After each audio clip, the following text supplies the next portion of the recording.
Hello, everyone. My name is Amelia Phillips.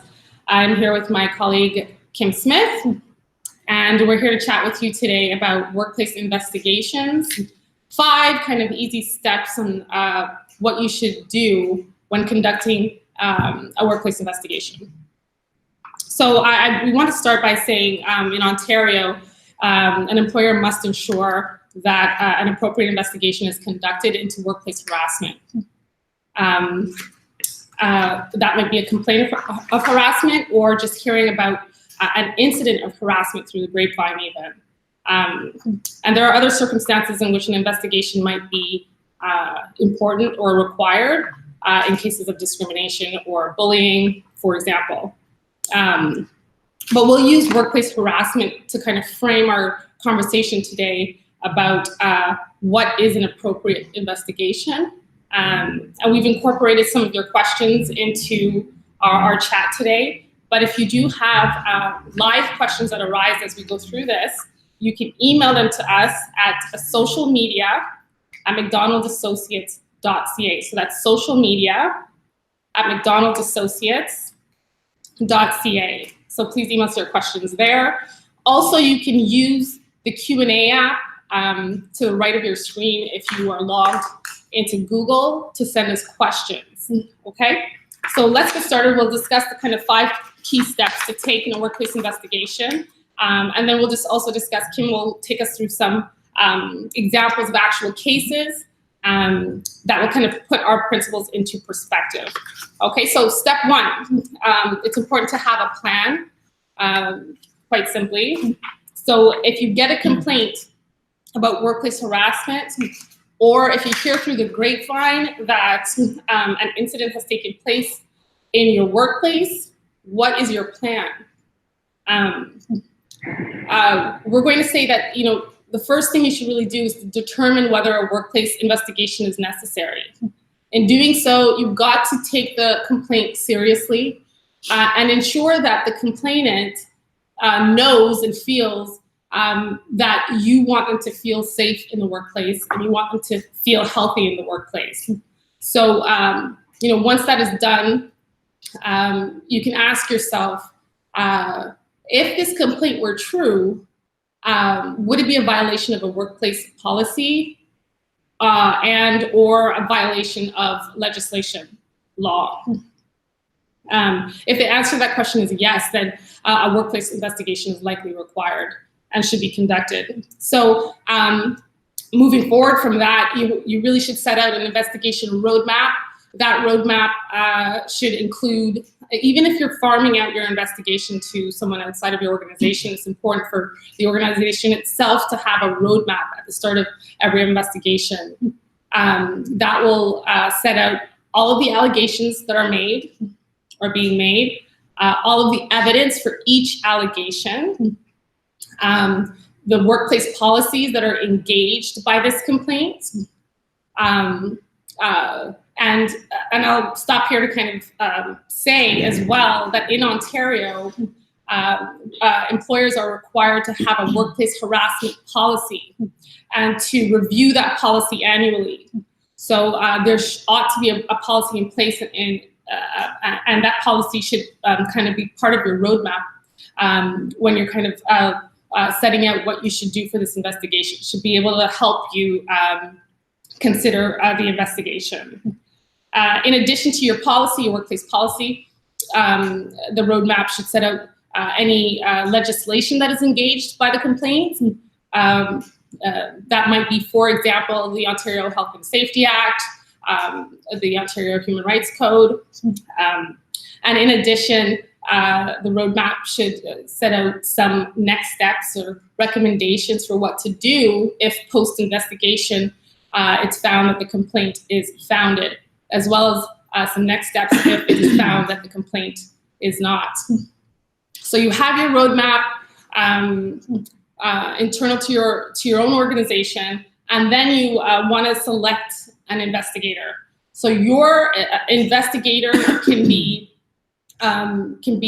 someone within your organization, internal to the company, like an HR manager, supervisor, someone from the corporate head office might be a good idea, someone that's not in the workplace.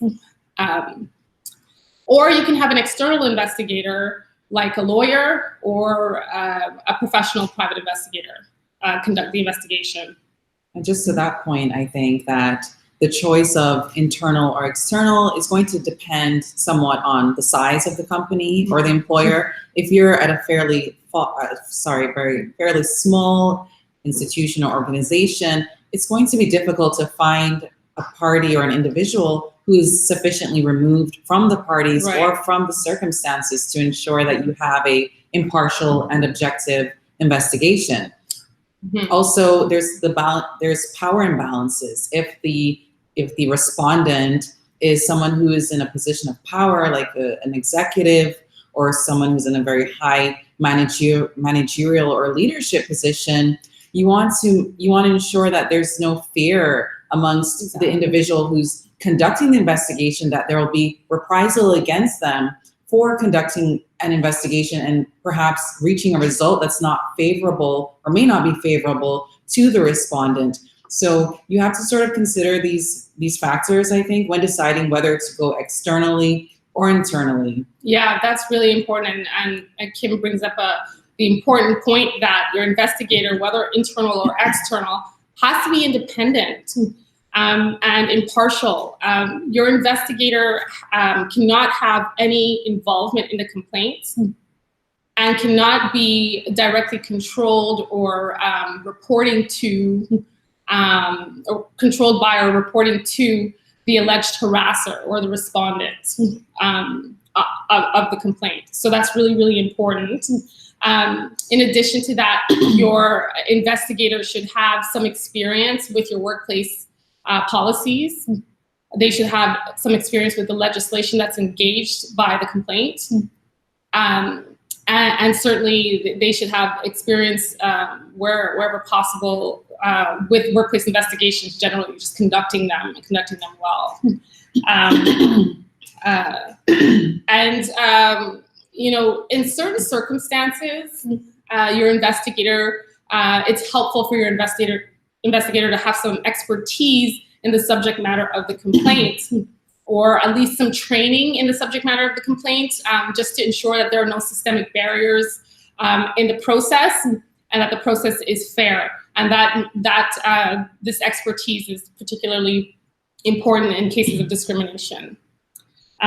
So that's kind of step number one, which is to have a plan internal to the organization. And now we're going to move to step two. I'll hand it over to Kim as we kind of bat this back and forth, and discussing, informing the parties and interim measures. Okay, great. So once you have a roadmap and a plan, inform the parties that an investigation is forthcoming. And you want to commence an investigation without delay. A lot of the downfalls with investigations is sort of sitting around, taking a couple months. You need to act fairly quickly and in executing that investigation. The Ministry of Labor has stated in its guidelines that an investigation should happen without delay and should be completed within a reasonable time frame of 3 months, 90 days or less, unless there are, exceptional circumstances, such as the unavailability of a key witness who maybe is ill and is away. Unless there's some circumstance like that would, dictate for a longer period to account for that.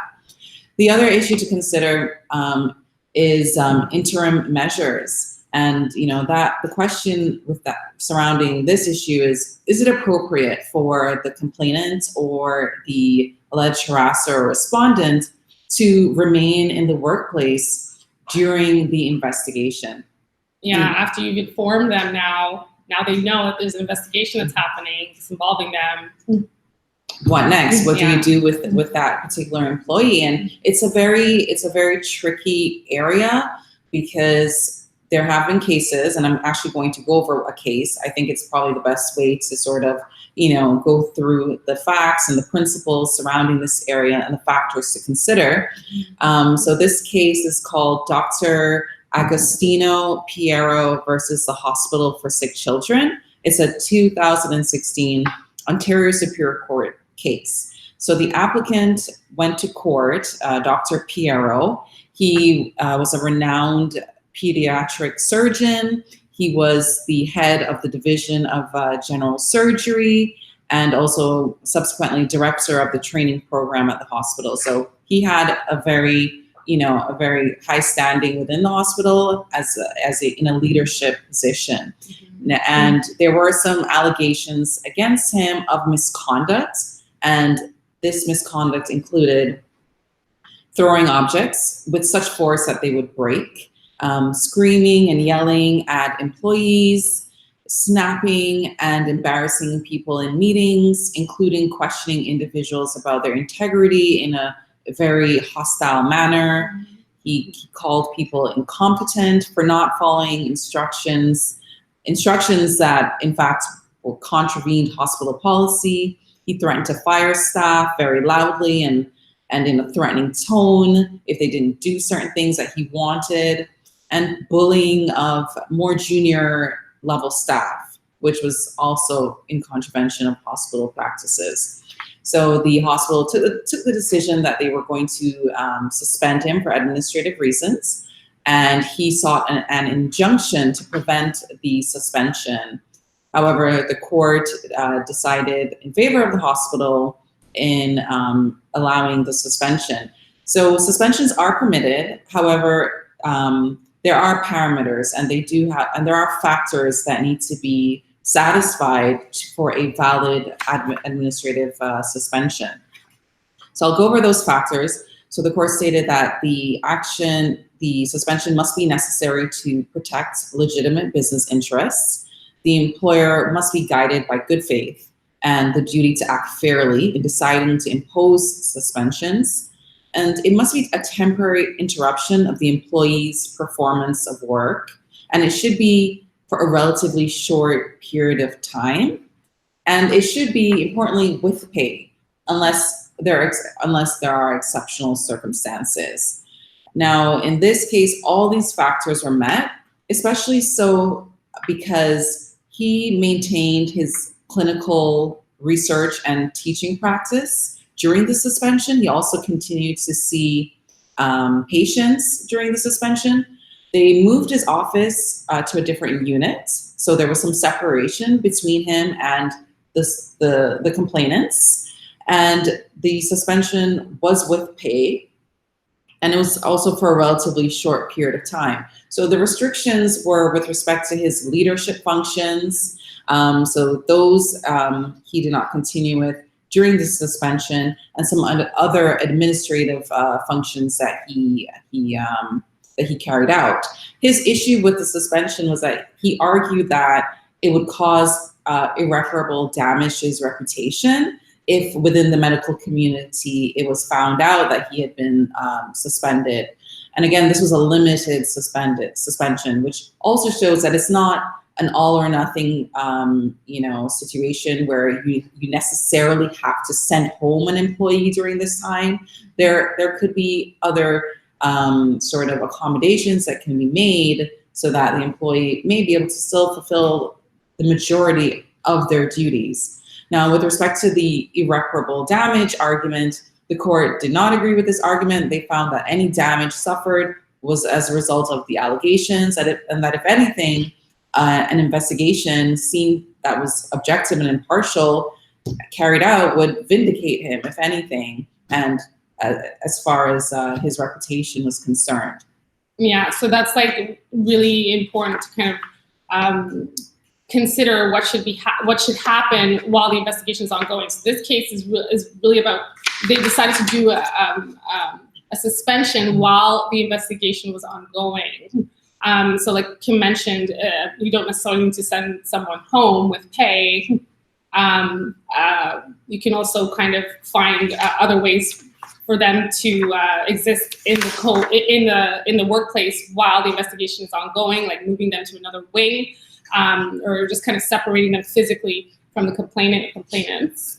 Yeah, and also the hospital, their argument was the whole point of the suspension during the investigation was to permit an independent and untainted investigation to take place. And it also was sought to protect patient safety by ensuring that there was an avoidance of conflict within the division. And I mean, overall, I think the takeaway, with regard to interim measures is, ensure that the measures are commensurate with the nature and seriousness of the allegations being investigated. Right. Depending on the allegation, you may need to separate parties depending on the nature of the allegation. But a measure that imposes the lightest burden possible while accomplishing the goals of the employer will be the easiest to defend, because at the end of the day, your investigation may become the subject of scrutiny, may become the subject of litigation, and it will be examined. So you want to put in place an investigation and processes and procedures that you'll be able to defend ultimately. Yeah, very, very important for sure. So step 2 being kind of considering what to do once the parties are informed. Does there need to be an interim measure taken? And what should that look like? We'll move to step 3 now, which is interviewing all of the relevant witnesses. So the investigation is now underway. The first thing to do is to interview the complainant. Even if the complainant has already given a verbal or written, formal or informal complaint, it's important to interview the complainant as a part of the investigation process. That will give that person an opportunity to expand on their complaint, to tell their story to the investigator, and also to point the investigator to any relevant documents or witnesses that they think are important. So definitely do that, again, regardless of whether or not the complainant has already kind of submitted a written complaint or otherwise. You should also be interviewing the respondent or their alleged harasser. That's really important as well. They should have an opportunity as well to tell their story, to give their perspective on what happened, and to point the investigator to relevant documents and witnesses. You should be interviewing coworker witnesses as well. And sometimes there might be witnesses who are outside of the organization. They are not employees.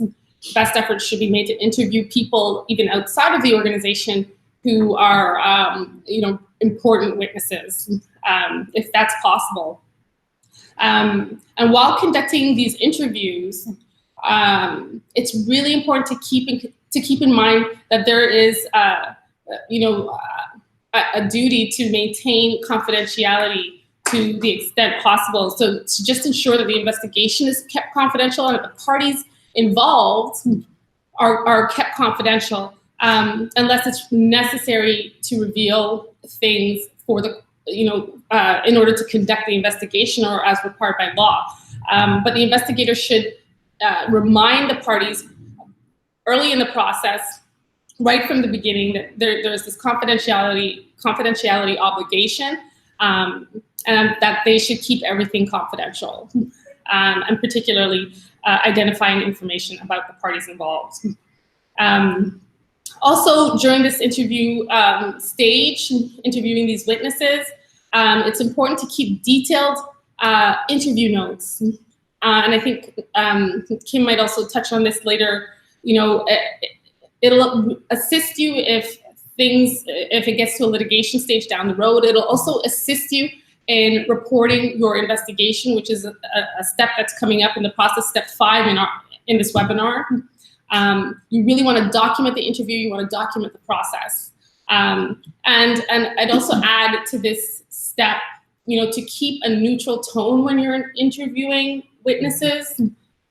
Witnesses shouldn't feel like they're being interrogated, and they shouldn't feel like they're one side or the other is being taken by the investigator. So the investigator should have a neutral tone and demeanor and outlook on the investigation as they interview witnesses. So that is step 3. We'll move to step 4, review of all relevant documents. Okay, great. Thank you, Amelia. So make sure that all relevant documents from the complainant, the respondent, witnesses, and the employer are collected. It could be emails, this could be electronic files, it could be video surveillance if there's any. This should all be secured and reviewed by the investigation team as soon as possible. Other documents to be reviewed and considered are practices, policies, procedures, code of conduct. All of these will help to shape the scope of the investigation and help to identify individuals who will need to be interviewed. The other thing is, excuse me, so all serious allegations need to be put to the respondent to give them an opportunity to respond. Also, give the complainant an opportunity to reply to any contradictory evidence presented to them. An employer, so, it's really about due process and making sure that both parties are heard, both parties are able to respond to any allegations, putting all evidence and documents in front of the parties. Yeah, that's really important. Like if there's a document that comes out or after a witness interview, there's something that contradicts the complainant's complaints, the complainant should be given an opportunity, should be confronted with that evidence or not confronted necessarily, but given an opportunity to respond to that contradictory evidence, whether it's coming from a witness or it's coming from a document. And this will assist down the road if litigation ensues. So again, it's kind of just about that due process of ensuring that both parties have an opportunity to fully state their case.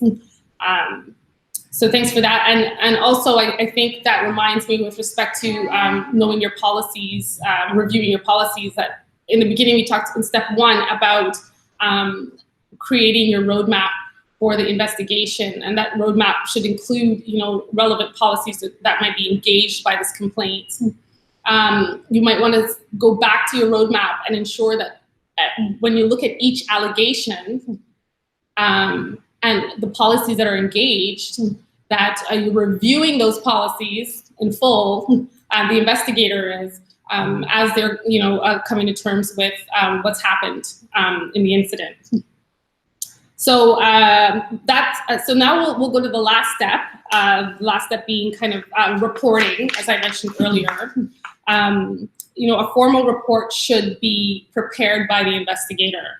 The report should discuss the process of the investigation. It should discuss the evidence considered by the investigator. And importantly, it should discuss the conclusions that are drawn from the process and from the evidence, as well as any recommended next steps for corrective action or otherwise. So that formal report should go to whoever is managing the kind of investigation process. That might be an HR manager, that might be someone at head office. They should have that in their hands, and then they can kind of consider the recommendations and what to do next.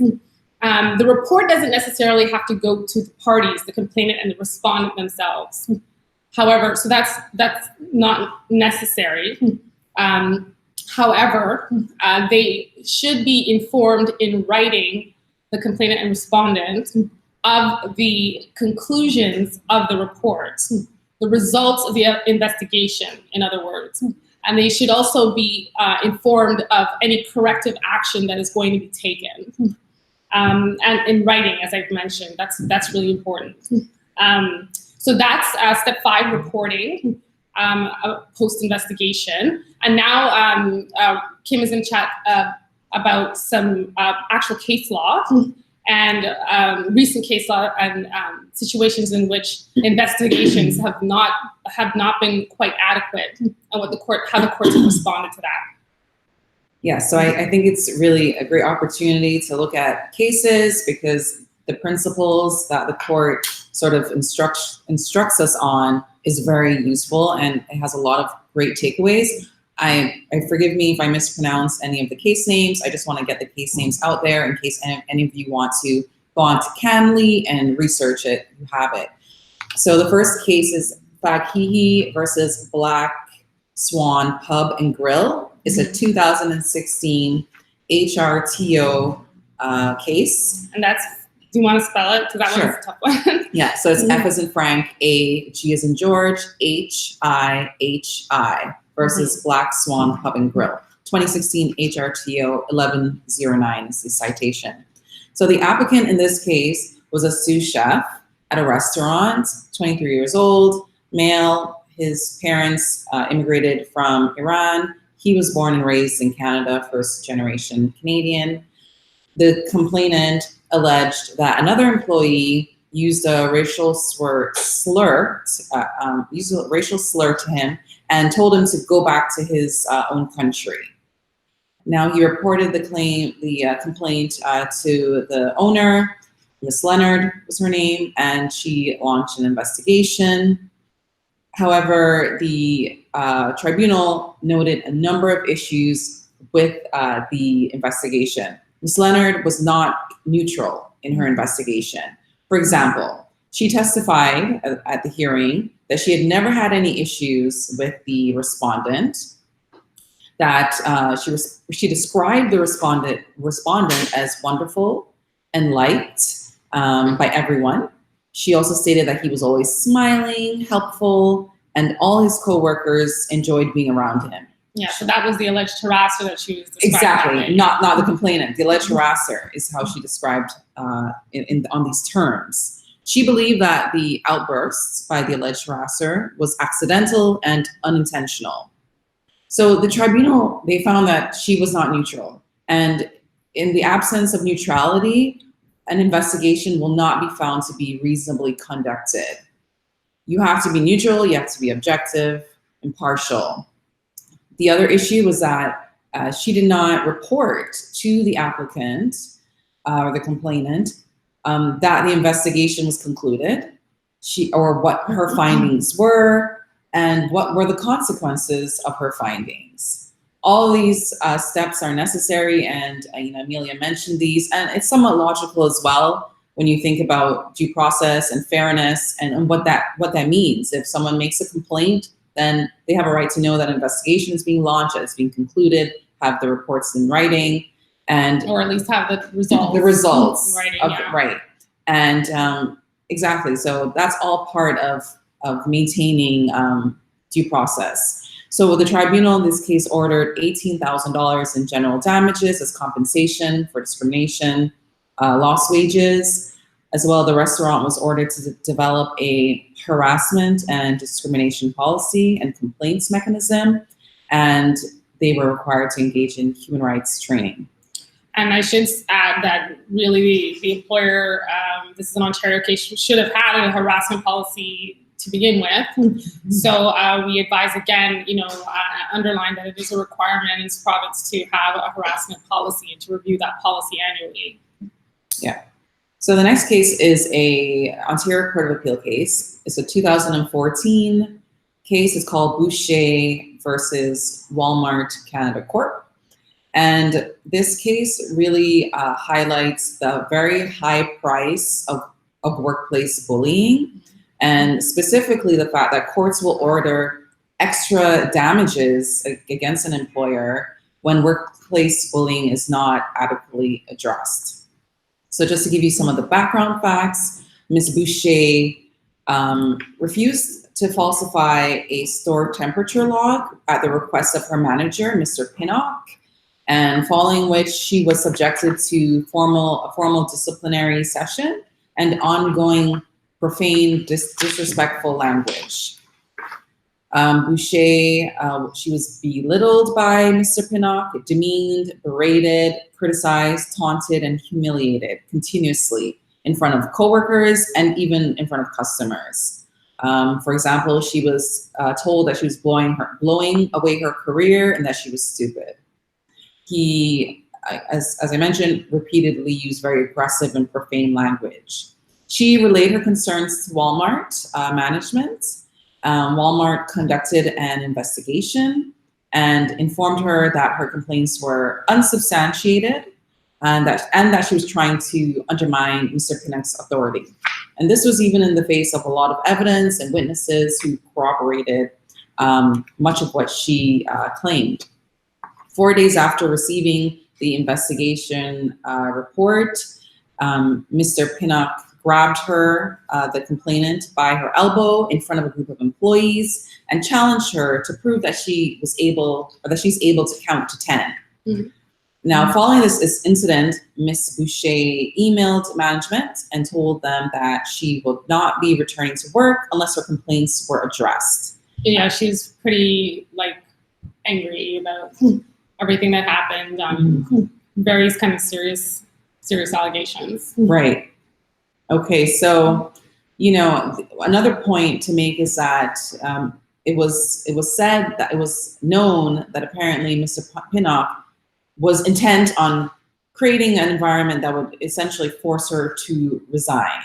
And eventually, this is what happened. The employer did not address her concerns or her complaints, and she never ended up returning to work.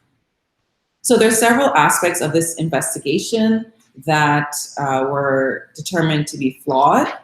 So the court found that, for example, the employer acted contrary to their own policies in making Mr. Pinnock aware of Ms. Boucher's complaint even before launching the investigation. Mm-hmm. So they basically tipped him off about what would happen and the nature of her complaints. As a result of that, Mr. Pinnock proceeded to unleash a torrent of abuse on Ms. Boucher.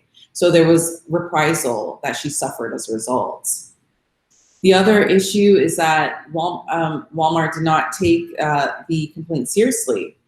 They threatened the plaintiff that if her concerns were found to be unsubstantiated, that she'd be disciplined by her employer for making the complaints. So in the end, at the lower court, the Superior Court, Ms. Boucher, the employer was ordered to pay $1 million in punitive damages, and along with damages, aggravated damages, and damages for the intentional infliction of mental suffering. Now, these damages against the employer were lowered on appeal at the Court of Appeal.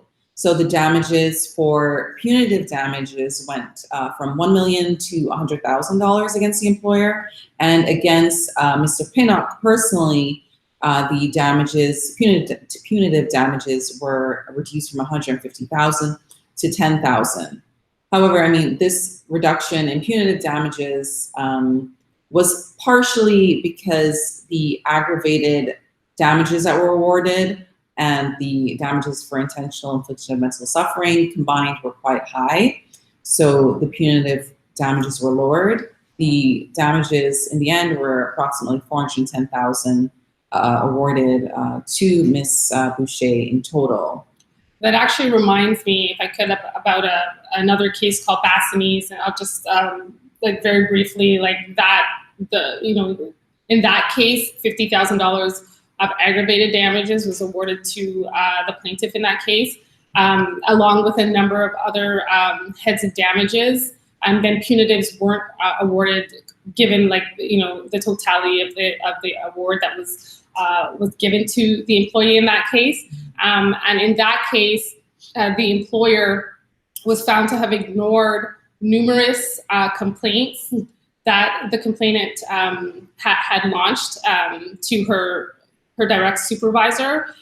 They also neglected to investigate the complaints, and then they took no steps to protect her after she had made the complaint. So in that case, in the Bassanese and German-Canadian News Company case, the complaint was that there was not only workplace harassment, but there was also physical violence against the complainant by another coworker. So nothing was done to kind of protect her from that abuse, which also contributed to the rather large kind of aggravated damages award.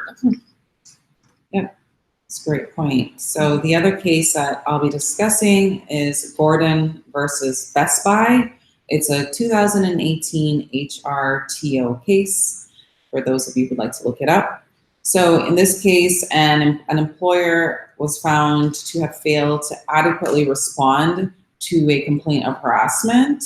And the complaint was based on 3 alleged incidents of inappropriate comments to the applicant, who was Black and of Jamaican descent. And the comments were made by 2 other employees. And the basic thrust of the comments were just very culturally insensitive and were stereotypical comments made with respect to people of the applicant's race and background. Now, the tribunal noted a number of issues with the investigation. So, for example, when the applicant complained to his supervisor, the supervisor laughed and informed, the applicant that there was no harm meant by the comments. So and I just remind, while Kim just said that, that's so important, because as we discussed in step 1, you really have to take the complaint seriously, and not only that, help the complainant understand that you take it seriously and that you want them to feel safe in the workplace. So making sure that comes across is so important, and as Kim continues to see why. Yeah, that's a great point. So the applicant was not formally interviewed. Again, this is something we went over, interview the complainant, interview all the parties. No documentation of the meeting took place. Documentation with one of the respondents or 2 respondents. One of those meetings was not documented. The employer met with the applicant a month and a half after receiving the complaint. So this goes back to move quickly, proceed with an investigation without delay. A month and a half, that's dragging things out a bit. Yeah, as Kim mentioned, the Ministry of Labor has kind of said in their guidelines, it kind of said within 3 months it should be complete. So starting at a month and a half after getting the complaint is late. Right. And the other issue was that, so after the investigation, the decision was made to separate the parties. So one of the parties, their shift was transferred to an evening shift. So that was to minimize contact with the complainant. However, the other respondent was transferred to another Best Buy location.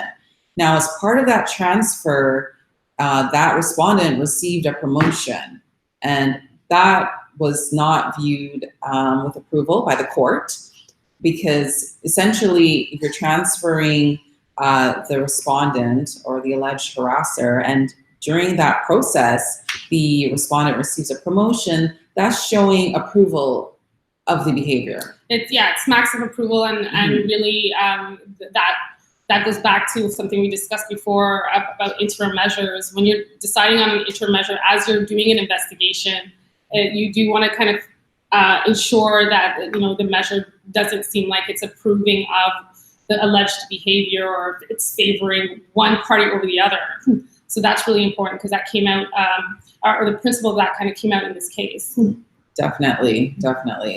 And so I think, to sort of summarize, it's very important to protect the integrity of your investigative process as much as possible.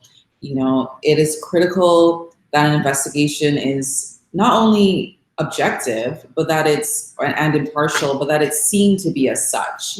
You need to maintain objectivity and the appearance of objectivity.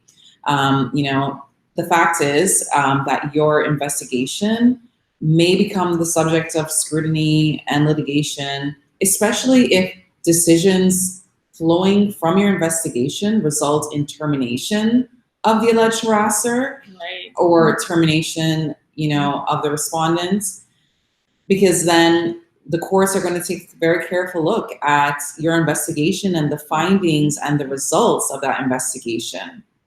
Also, you might have a situation where the complainant, makes a claim for constructive dismissal, because, it's one thing to experience harassment and bullying in the workplace, but it's another thing to not have those complaints addressed, to not have I've seen circumstances where no investigation has taken place whatsoever, even in the face of a complaint.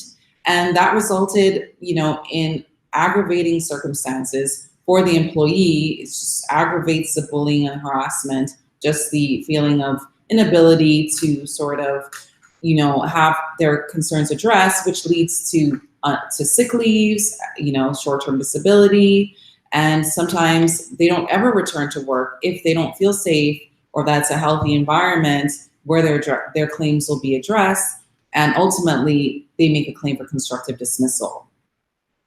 So, it's a very important process to sort of guard and to, ensure that you're putting in the safeguards, because it can expose you to a lot of a company, to a lot of liability, as was seen in the Boucher case. The aggravated damages are becoming higher and higher.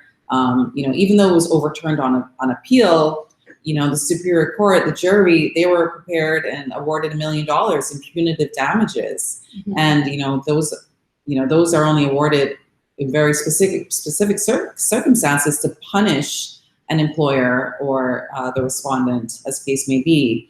So, there is a lot of liability and exposure that can arise as a result of flawed and faulty workplace investigations. Yeah, so thank you for that, Kim. And just with the Boucher case, it wasn't overturned on appeal, but it was reduced. The damages award was reduced on appeal. Absolutely. Just to be clear. Absolutely. From $1 million to $100,000, I believe it was for punitives. For punitives. Yeah. Yes, absolutely. Thank you, Millie. Okay, so guys, that's our webinar. And again, if you had any kind of questions that you want to ask us, you can still email us at socialmedia@mcdonaldsassociates.ca, and we can answer your questions via email or phone. Thank you so much for joining us today. And if you'd like to suggest a topic for next month's webinar, you can email us at that very same address, being socialmedia@mcdonaldsassociates.ca. Thanks again. Have a great day.